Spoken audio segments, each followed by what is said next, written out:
Well, hi, it's Don Avery again, and I got a Maine story for you, but I gotta give you a couple of confessions first. Number one, this one ain't original with me. It's one that I heard was being passed around the internet back in the late 70s or early 80s, and so it's not original. I have adapted it to be one of the Virgil and Harvey stories, so it's a lot of it's mine. I've embellished it quite a bit. And the second confession is that I have to read it. It's just got so much detail in it that I just can't get it memorized. I'm 67 years old. There's so many darn details sloshing around inside my brain that I just can't keep all that detail in my head. So I'm going to read it to you, so forgive me for that.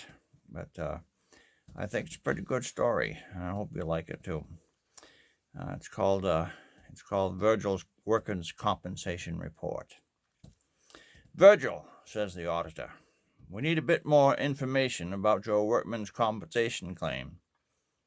Okay, says Virgil. What do you need to know? I thought I'd written down everything in pretty good detail. Oh, says the auditor, it's plenty detailed. I'd just never seen anything like it. What do you mean? Asked Virgil defensively. Well, we're just a bit suspicious how you managed to break a left leg, your right ankle, your collarbone, 3 of your ribs, get a 5-inch laceration on your face requiring 13 stitches and extensive plastic surgery, a black eye, and a severe concussion. After all, your job was officially titled as ground man, or otherwise known as a gopher. You keep the guys on top of the building supplied with tools and materials that they need. You're just working on the ground. How'd you get all that injury just from that? Would you mind describing the details of the events that led to these injuries? Why, sure, Virgil says. It took up some difficulty with his arm in a cast and a sling, but he managed to light up his favorite corncob pipe. Virgil figures you can't tell a good story unless he's smoking his pipe. The auditor coughed and says, we don't allow smoking in here. Virgil responded, is that a fact? I don't mind moving outside, but it's snowing. You want to stand outside with me while I tell you the story? The auditor sighed in exasperation and resignation, realizing he had lost that particular argument. The auditor was a New Yorker, but he dealt with enough Maine folk long enough to know when to give in. No, go right ahead. We'll make an exception in your case. Thanks, said Virgil with a wry grin and a twinkle in his eye. It all went down like this. You see, Harvey, that's Harvey Blanchard, my best friend, and I were working, as you say, as gophers on a construction job down there on 4th Street in Portland. The job was a 5-story apartment building, and we were on the ground going for this and going for that.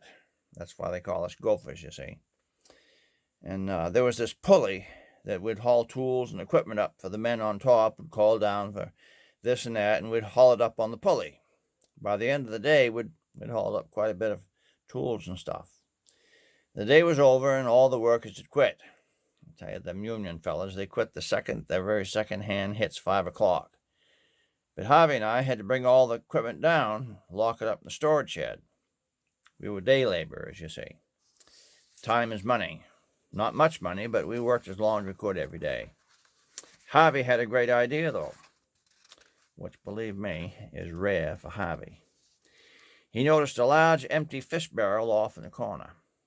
He said, hey, Virg, why don't we just pull the barrel over to the pulley, load all the tools into it, pull the fish barrel up on the pulley and load all the tools in it and bring everything down all in one fell swoop. I thought that was a great idea. And believe me, this turned into one of those situations where one man comes up with an idiotic idea and the other guy agrees with him. Sorry to say. We hauled up the barrel, tied the rope to the staging anchor at the bottom, come up to the top, proceeded to load all the tools into the barrel, and went clumping back down. I grabbed hold of the rope and told Harvey to untie it. That's when a series of unfortunate events occurred, such as I detailed in my report. You see, what we didn't realize was that the barrel weighed about 3 times more than me. I took off upward like the second coming of Christ had occurred, and I was on my way to heaven. I clung to the rope with all my might because before I knew it, I was already 30 feet off the ground. And that's where I met the barrel on its way down.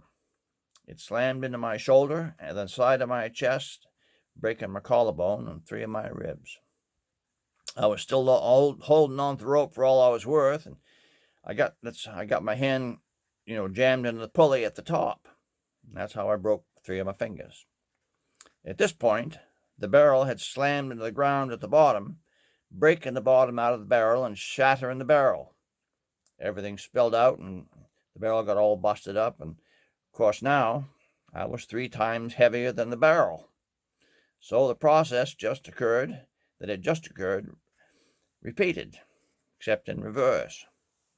The shattered barrel slammed into me on the way back up, halfway up, and one of those metal bands that was holding it together lashed into my face. I started bleeding like a stuck pig. I'll tell you, I was glad it didn't hit my neck, or I wouldn't be here talking to you. I finished my trip to the ground, and it was quite a rapid trip, as you can imagine. When I landed, that's when I broke my ankle and my left leg and my right ankle. Naturally, of course, I was a bit dazed, and I let go of the rope to check myself over. When I realized what it meant to let go of the rope, it was too late.